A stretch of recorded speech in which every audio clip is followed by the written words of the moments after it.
El término médico, venoclisis o cateterismo venoso periférico, significa la introducción del líquido a la luz de una vena y se refiere a establecer una vía permeable entre un contenedor de solución y el torrente sanguíneo venoso. Esta se obtiene por medio de una punción percutánea hacia el interior de la luz venosa y la inserción de un catéter dentro de la vena.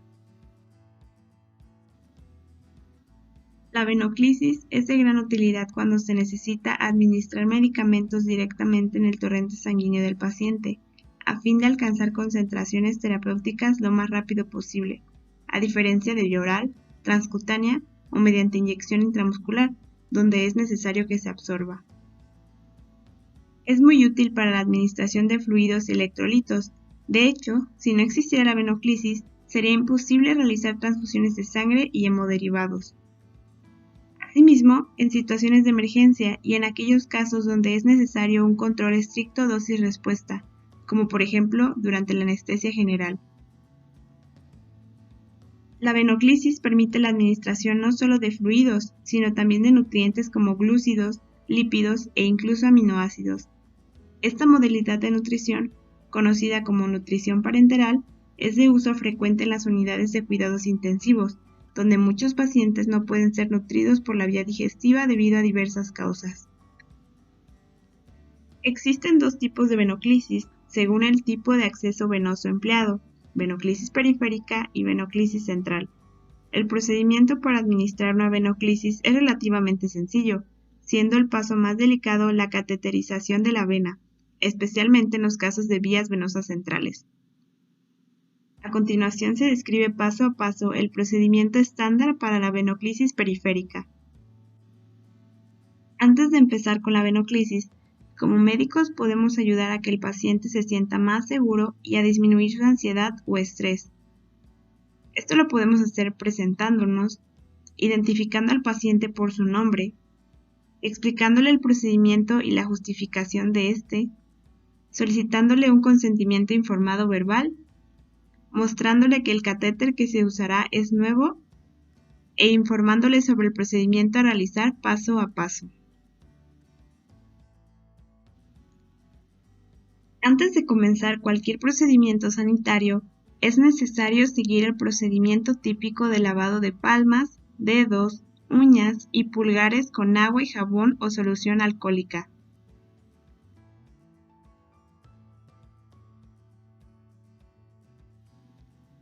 En general, se requieren pocos materiales para una venoclisis. Entre estos se encuentran una ligadura o torniquete, yodopovidona a 10%, alcohol etílico a 70% o tintura de yodo a 2%, torundas o gasas estériles, guantes estériles, medicamento, solución o sustancia a perfundir, cinta adhesiva precortada hipoalergénica, equipo de venoclisis, catéter corto. Los de uso más común son punzocat y angiocat. Un contenedor de material punzocortante. Preparación del material. Preparar fármaco. Se deben identificar las siguientes características. Descartar una alergia al fármaco. Verificar que el fármaco sea el correcto. Presentación. Concentración. Dosis. Fecha de caducidad. Vía de administración. Preparar solución parenteral. Identificar las siguientes características. Tipo de solución. Fecha de caducidad. Presentación acorde a la cantidad por ministrar. Retirar la tapa protectora de aluminio de la solución. Preparar equipo de venoclisis. Sacar el equipo para venoclisis del empaque sin contaminar el conector ni el punzón. Cerrar la llave reguladora. Retirar el capuchón del punzón. Retirar la tapa protectora de la solución. Insertar el punzón de la venoclisis en el tapón de goma de la solución. Colgar la solución en el tripié del lado en que será canalizado el paciente. Procurar la asepsia del conector del equipo de venoclisis. Llenar la cámara de goteo a 1/3 de su capacidad. Retirar la tapa del conector. Purgar la solución para eliminar el aire a lo largo de toda la longitud del tubo flexible. Tapar nuevamente el conector con técnica aséptica. Preparar catéter. Identificar las siguientes características. Verificar tipo y calibre del catéter. Verificar el sellado del empaque que asegure esterilidad. Abrir el empaque del catéter con técnica aséptica sin retirar el protector de la aguja. Preparación del paciente. Posicionar al paciente en decúbito dorsal o semifowler. Colocar el antebrazo en una superficie plana y firme. Seleccionar la vena a canalizar. Las venas más utilizadas son dorsales metacarpianas, radial, cubital, basílica, cefálica, yugular externa y epicraneales en neonatos. No emplear la extremidad afectada en un paciente al que se le ha practicado una extirpación ganglionar o con fístulas arteriovenosas, quemaduras, lesiones cutáneas, zonas esclerosadas y doloridas. Asegurarse de que el punto de inserción no dificulta las actividades diarias del paciente. Evitar en lo posible canalizar el miembro dominante, prominencias óseas y áreas de flexión. No canalizar venas varicosas o trombosadas. En cada intento de inserción se debe utilizar un catéter nuevo.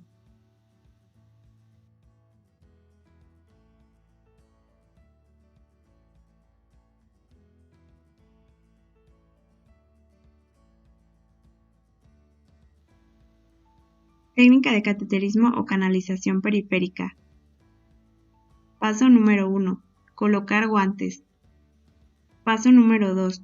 Colocar ligadura de 6 a 10 centímetros proximal al sitio de punción. Paso número 3. Realizar antisepsia en el área de punción. Paso número 4. Retirar el protector de la aguja. Tomar el catéter con el dedo índice y pulgar. Orientar el bistel de la aguja hacia arriba. 5. Ejercer tracción mínima sobre la piel en el área de punción. 6.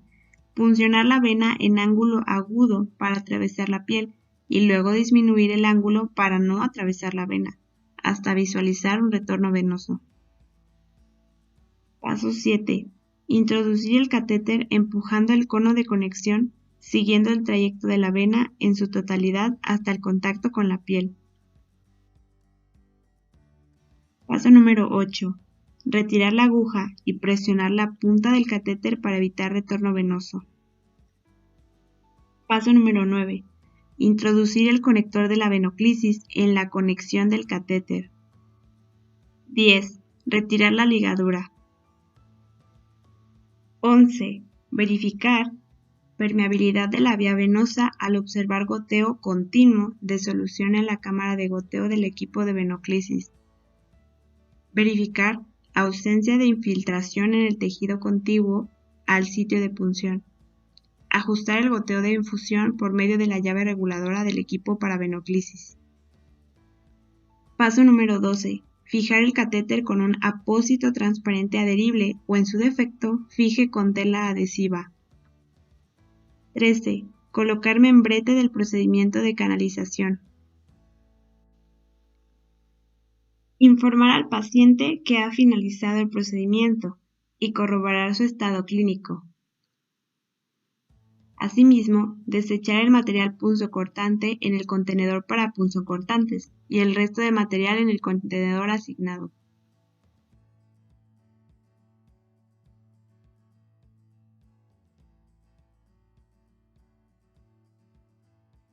Venopunción.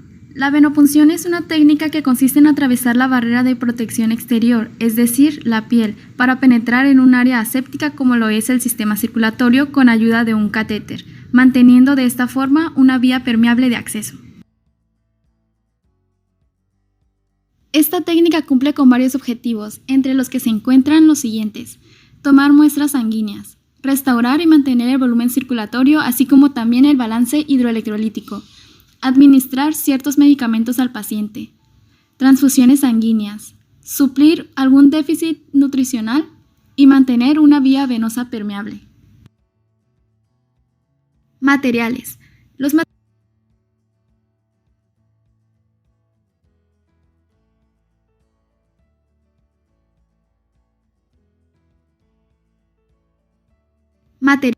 Esta técnica. Materiales.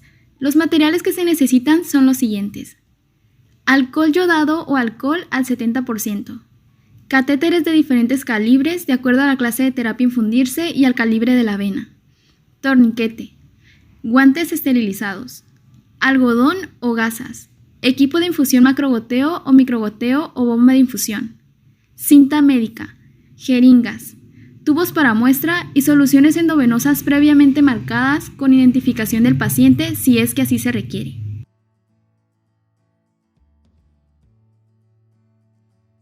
Antes de comenzar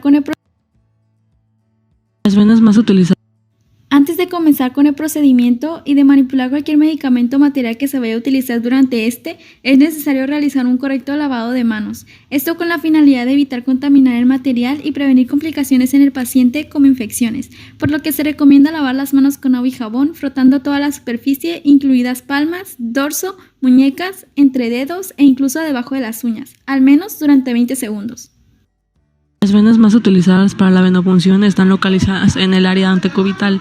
Puede ser la vena cubital, que es la más larga y gruesa de todas, y es la preferida por bordear la musculatura del brazo. También está la vena cefálica, que tiene iguales características a la anterior, pero es un poco menos gruesa. Y la vena basílica, que es un poco menos recomendada, porque es la más pequeña que las anteriores y pues está cerca de la arteria braquial, por lo que su punción es riesgosa y su área es más sensible y dolorosa para el paciente. Y las que casi no son recomendadas en usar son las que están en los pies y en las piernas, ya que corren riesgo de formarse una tromboflebitis.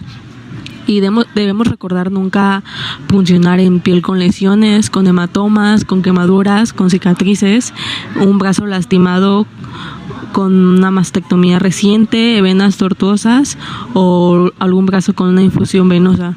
Y también es importante no hacerlo cuando no estemos seguros. Posterior al lavado de manos,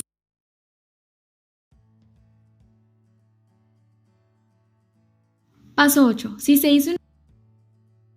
Posterior al lavado de manos se procede con la técnica de venopunción. Los pasos a seguir son los siguientes. Paso 1. Colocación de los guantes. Paso 2. Coloque al paciente en una posición cómoda, preferiblemente con la extremidad a un nivel más bajo del cuerpo, cuidando que el brazo quede sobre una superficie lisa. Después de esto, se coloca el torniquete 5 centímetros arriba por encima del presunto sitio de punción. Paso 3. Seleccione el sitio de venopunción palpando la vena. Paso 4. Limpie el área a puncionar aplicando alcohol con movimientos de rotación y fricción. Paso 5. Sujete el catéter con la mano dominante y retire el protector del catéter. Utilice los dedos índice y pulgar de la mano no dominante para sujetar el brazo del paciente y estirar la piel. Inicie la punción 1 centímetro por debajo del sitio previsto para la punción. Colocando el bíceps para arriba, introduzca el catéter en un ángulo de 15 a 30 grados para penetrar la piel y posteriormente reduzca el ángulo para evitar traspasar la vena. Paso 6. Realice la toma de muestra o aplique el medicamento según sea el caso. Paso 7. Retira el torniquete. Después de esto, retire el catéter retirando simultáneamente la aguja guía, presionando suavemente la piel a nivel del extremo del catéter para evitar la salida de sangre. Paso 8. Si se hizo una extracción, pase la muestra de sangre al tubo de muestra correspondiente si así lo cree necesario. Paso 9. Rotule la muestra con los datos correspondientes. Paso 10. Coloque un apósito en el lugar donde se realizó la punción. Según la norma oficial mexicana número 87, que habla sobre el manejo de los residuos peligrosos biológico-infecciosos RPBI, los objetos punzocortantes como las jeringas que ya han sido utilizadas deben colocarse en un recipiente hermético como el que se muestra. Las complicaciones que se pueden presentar en esta técnica son las siguientes. Flebitis. Es la inflamación de las venas que suele ir acompañada de la formación de coágulos de sangre en su interior. Trombosis. Se desarrolla después del procedimiento y produce dolor. Hematoma. Es la colección de sangre en el sitio de punción. Tromboflebitis. Presenta fiebre, leucocitosis y dolor localizado en la vena puncionada. ¿Qué es el muestreo capilar? El muestreo capilar es una forma alternativa para tomar muestras sanguíneas. Entre sus funciones se encuentra la determinación de los niveles de glucosa en sangre, determinación de grupo sanguíneo, tiempos de coagulación, entre otras. Existen varios sitios anatómicos donde se puede realizar este tipo de punción. Estos pueden ser en la yema de uno de los dedos de la mano, en el talón del pie, en el antebrazo o en el lóbulo de la oreja. Más adelante, analizaremos cada uno de estos procedimientos. Entre los materiales base a utilizar para realizar este procedimiento se encuentran guantes desechables, una lanceta estéril, un bolígrafo de extracción o un puncionador automático, alcohol yodado, gasas estériles secas.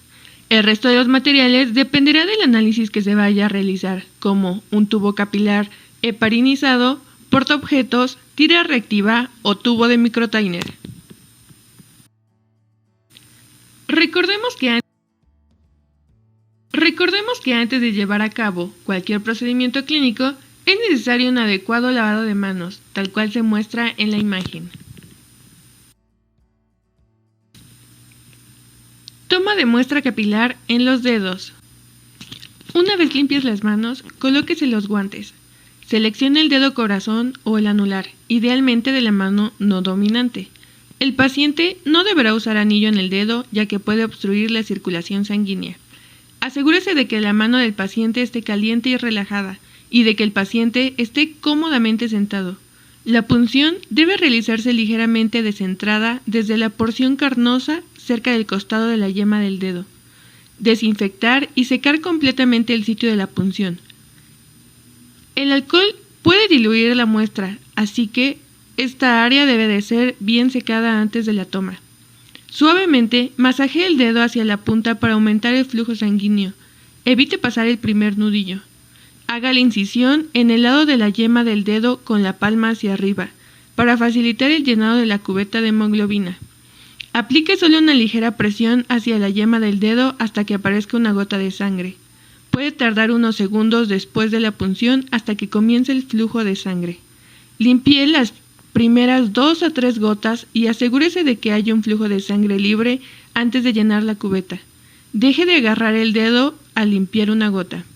Asegúrese de tener una gota de sangre lo suficientemente grande como para llenar la cubeta. Llene la cubeta por completo de una sola vez y evite burbujas de aire. Punción capilar a nivel del talón. La punción se realiza en una de las zonas laterales del talón, como se muestra en la figura marcada con color rojo. Para garantizar un buen flujo de sangre, se calienta el área durante 3 a 5 minutos con una toalla suave, preferentemente humedecida con agua tibia a unos 41 grados centígrados. Se procede a realizar la asepsia de la zona utilizando preferiblemente alcohol. Se debe secar la zona utilizando una gasa estéril. Se hace una punción en el talón con una lanceta desechable sin superar los 2.4 milímetros de profundidad. La primera gota no se recolectará. Por tanto, se eliminará con ayuda de una gasa y luego se podrán recolectar las gotas posteriores. Se puede recolectar la sangre en tubos especiales llamados microtainer o en tiras reactivas directamente. Con la finalidad de aumentar el flujo de sangre, puede aplicarse una leve presión de forma intermitente en el área que rodea el sitio de la punción. Recolectar la sangre, como se explicó en la muestra capilar sobre el dedo, es lo siguiente. Si el flujo de sangre disminuye, se debe secar nuevamente con una gasa y esperar a que fluya la sangre. Finalmente, se seca la salida de sangre, cuidando que la zona de la punción no sea expuesta a un calor intenso, como por ejemplo mediante exposición al sol. Punción capilar en el lóbulo de la oreja. Esta punción se realiza para determinar la prueba del tiempo de coagulación. Para ello, se procede de la siguiente manera. Limpiar y secar el lóbulo de la oreja sin frotar el borde de la oreja. Se coloca una lámina de vidrio detrás del borde auricular, haciendo una punción en sentido vertical con el bisturí o lanceta, rápidamente hasta que se oiga el sonido del bisturí contra la lámina. Cada 30 segundos se recoge la sangre en el papel filtro sin frotar. La prueba terminará cuando el papel filtro no se manche con nuevas gotas de sangre. Es el momento indicado para detener el cronómetro. Luego se restan 30 segundos de su lectura. Este es el tiempo de coagulación, con un valor normal de 1 a 3 minutos. Punción capilar en el antebrazo. Esta técnica, de igual forma, se utiliza para determinar el tiempo de coagulación, por lo que se procede de la siguiente manera. Poner el manguito de un esfingomanómetro alrededor del brazo y ajustar la presión a 40 milímetros de mercurio. Esperar aproximadamente 1 minuto para que se estabilice la presión intracapilar. Con una lanceta descartable, hacer 3 punciones en rápida sucesión en la cara anterior del antebrazo, evitando cicatrices o venas superficiales. Poner en marcha el cronómetro. Con papel filtro, secar suavemente sin frotar los 3 puntos de sangramiento a la vez, cada 30 segundos hasta que dejen de sangrar. Cuando ya no manchen el papel filtro, se paraliza el cronómetro. El tiempo de sangría será el tiempo que marque el cronómetro menos 30 segundos, con un valor normal de 2 a 7 minutos. Consideraciones a tener en cuenta al llevar a cabo alguno de estos procedimientos.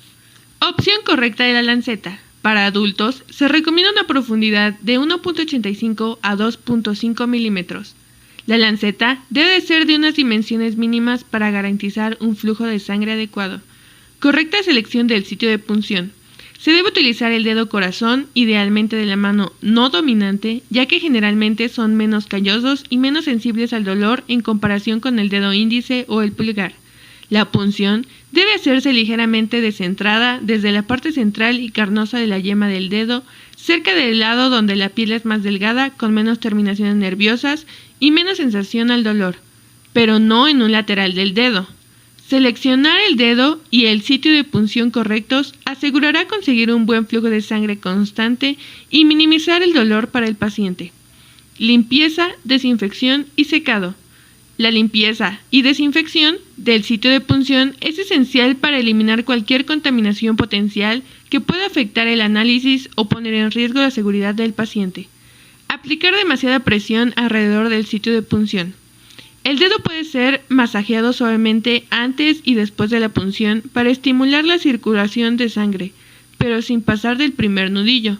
Mantener una presión leve en el momento de la perforación asegura una penetración efectiva. Sin embargo, el dedo no debe presionar demasiado, ya que esto empujará el fluido del tejido hacia la sangre y provocará falsas bajas lecturas.